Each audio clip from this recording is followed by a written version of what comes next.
On this special episode of Supercars Talk, I look at the 2021 silly season changes.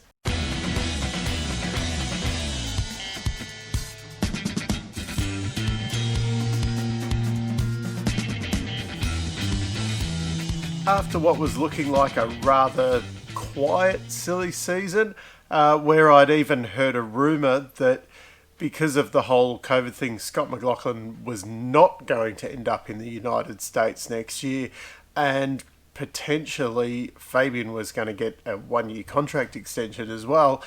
We thought the only question mark really was where was Anton going to go, and all of a sudden now it's just kind of blown up off its head.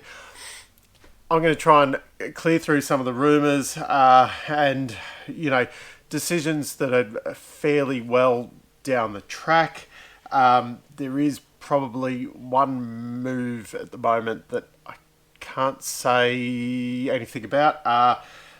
There might be a little hint in here about it, but yeah, it could turn things on its head a bit, as well as, a few of the other things that have already happened. But unfortunately, been sworn to secrecy on that one. Let's get into it. I'll start with the one that is probably the quietest movement team of them all. Triple Eight, Whincup and Shane Van Gisbergen, both under contract. Red Bull is under contract. Looks like Lowndes and Tander will be there as co-drivers again. The big change is the rumours that Supercheap are going to end up there to take over the gap in the funding from Holden. Because Supercheap have got really sad and distressed about the whole Repco sponsoring Bathurst, and they want to go out and win Bathurst and kind of stick one up Repco, and the best way to do that would be put yourself on the side of the best car, the one that just went and won Bathurst. One car seems to be better than the other one at Bathurst, but we'll leave that, Of course, the car with Tander in it's going to be the better one.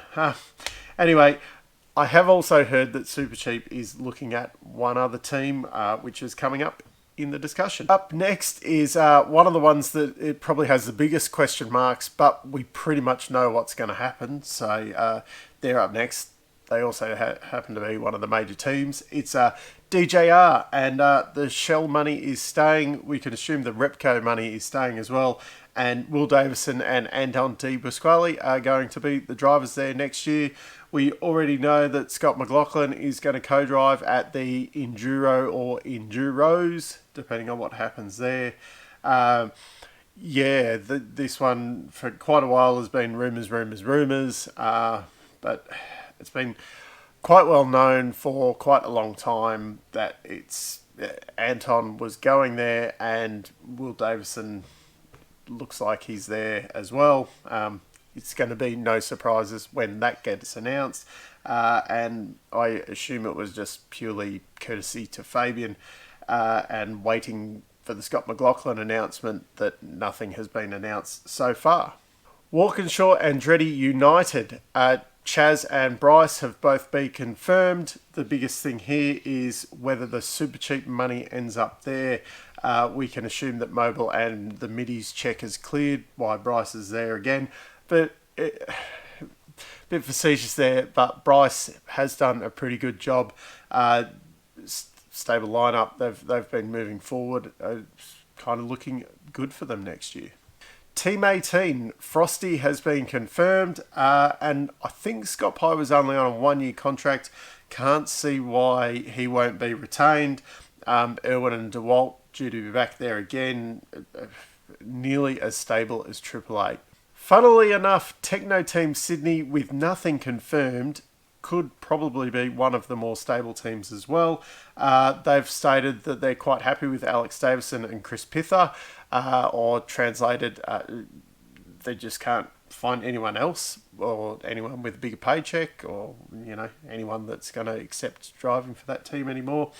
We can assume that Coke and Local Legends will be staying on the cars.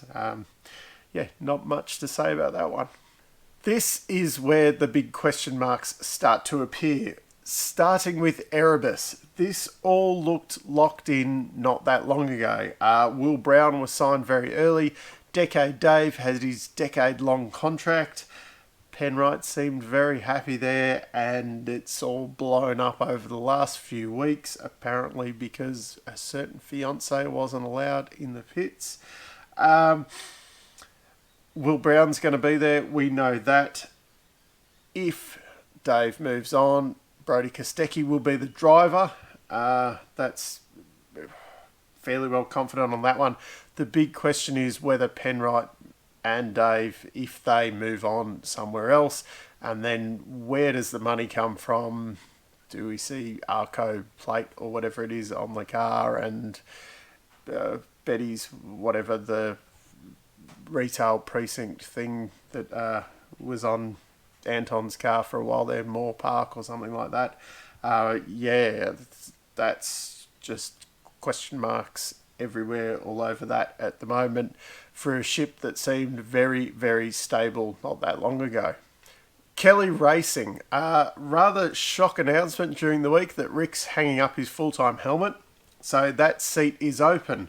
Some say that this might have been a little bit pushed out of that because Castrol is moving their budget elsewhere to a full car sponsorship, and they have a driver lined up, Dave Reynolds, with a big budget from Penrite. Fairly certain Andre and Ned Whiskey will be on the other car, but will it be a Dave Reynolds Penrite car? A lot of people have brought up that the Kellys and Dave Reynolds did not leave on good terms. Even the Kellys were trying to sue Dave because, as far as I know, there was a contract there that Dave had never actually signed to race with the Kellys in whatever year it was, 2012 or something like that.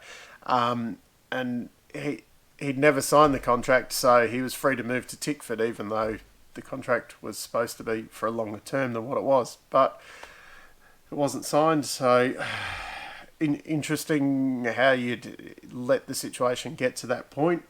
But if you say, you can't go back there because they fell out. Well, Fernando Alonso ended up back at McLaren, and that was a rather large fallout. So, in this crazy world of motorsport, anything is possible. People have mentioned Fabian Coulthard's name for that seat, but no, I can't see that happening, especially if Dave Reynolds and Penrite money are available, and Fabian doesn't bring money and he's going to want to get paid. Tickford Racing. This is where question marks start to come up with licenses. Looks like they're going to stay at 4 cars, but the Monday licence that they've been running James Courtney under for the most of this year, that is going away from there. So currently Tickford have 3 licences and 4 cars, so that means they have to get a licence from somewhere. Won't get into the licence thing here because we could be going all day on that. I'll just mention who does and doesn't have licenses, which this is the first one where we're missing one. Cam and Monster have been confirmed. James Courtney and Boost Mobile have been confirmed. It's looking likely Drac, LeBrock and Truck Assist will be the 3rd car. The 4th car. Okay, there's rumours about the Cool Drive car being there, which kind of makes sense. But everything at the moment is pointing to a Castrol car with Rick Kelly as a co-driver, and who knows whether it's Lee Holdsworth, Fabian Coulthard, Thomas Randall in that seat. Basically, if that's a funded car, take your pick of who is the best driver available for that one. Brad Jones Racing, another team with a licence dilemma. So they've been running their 4th car with the Blanchard licence or the Cool Drive licence for a few years now, and they want to go out and do their own Mustang thing. Every intention is there to run 4 cars by the sounds of things. Whether they have a licence to do it is another thing. We won't get into sponsors because, with Brad Jones, we just don't know week to week who's going to be sponsoring what car. Percat and Hazelwood have been confirmed. Jack Smith will still be there with his SCT Logistics sponsorship from Papa Smith. Then the fourth car, will Macaulay Jones hang on to that seat essentially? Will it be someone else that brings money to fund that seat? Will they sign Thomas Randall or Fabian Coulthard's name is being bounced around for that seat a lot. Fabian Coulthard's name is being bounced around for a lot of seats at the moment. It would be a bit of a homecoming for him going there. He had quite a fair bit of success at BJR over the years. The probable new Cool Drive team. So the Blanchards, they want to go out on their own and run a Mustang because that fits their company profile better than what the Commodore does. Interesting, they want to go out on their own. Whether this becomes the fourth Tickford car or whether it is a true on-your-own team, we will see what happens. They have one licence. There is talk about a two-car team. I was told a